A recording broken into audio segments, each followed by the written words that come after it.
Bienvenue sur le podcast du site maghrebemergent.com, le média indépendant et apolitique qui reprend toute l'actualité du Maghreb au quotidien.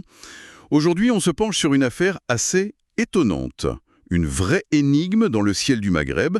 Il s'agit d'une liaison aérienne majeure entre Abu Dhabi et Alger, préparée depuis des mois, et qui, soudainement, disparaît des radars. Et ça, à quelques jours seulement de son lancement. Pour nous aider à décortiquer tout ça, nous recevons une spécialiste du secteur aérien. Bonjour. Bonjour. Oui, bonjour. C'est une situation pour le moins surprenante. Un vol inaugural, c'est l'aboutissement de mois, voire d'années de travail. L'annuler comme ça, sans préavis, c'est un signal fort. Et ça pose, évidemment, beaucoup de questions. Alors, entrons dans l'analyse. Que sait-on exactement ? Officiellement, la compagnie Etihad Airways parle de circonstances indépendantes de sa volonté.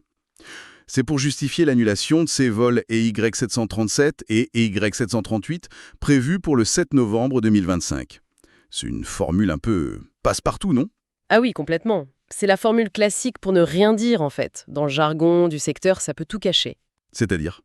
Ça peut être un désaccord réglementaire de dernière minute, une question de créneau horaire, ou même une analyse commerciale interne qui change d'avis. C'est un véritable écran de fumée. Mais ce silence, justement, n'est pas aussi un indice en soi ? Si c'était, disons, un simple problème technique, ils auraient pu annoncer un report d'1 ou 2 semaines. Exactement. Le fait de ne donner aucune nouvelle date, ça suggère un problème plus profond. C'est le point le plus inquiétant, oui. L'absence totale de calendrier, ça suggère que la compagnie elle-même ne sait pas quand, ni même si, elle pourra résoudre le problème. Et cette incertitude est terrible.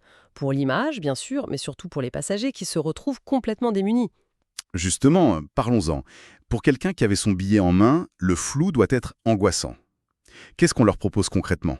Alors, sur le papier, les options sont assez standards. D'accord. Soit un réacheminement sur d'autres vols, y compris avec escale, soit le remboursement intégral du billet. C'est le minimum légal. Mais, Il y a un gros bémol. La compagnie n'a toujours pas expliqué comment ce réacheminement va se passer concrètement.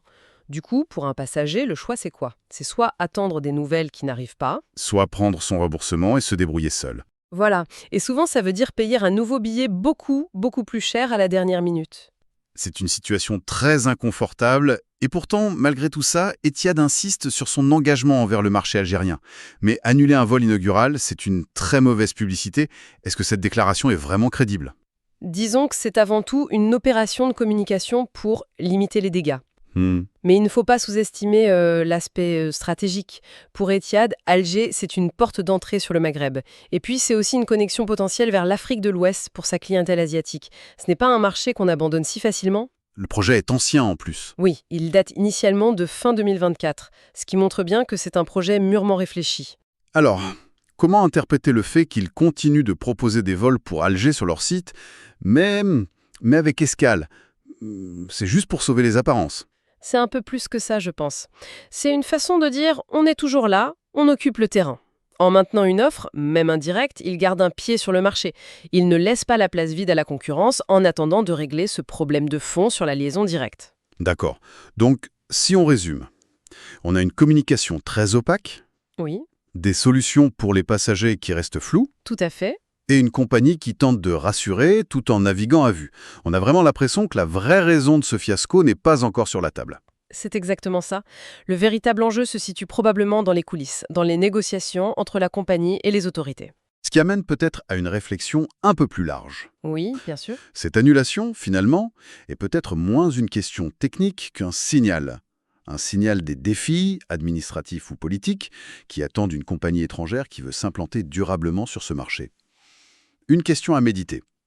Merci pour votre écoute et retrouvez plus d'actualités sur maghrebemergent.com.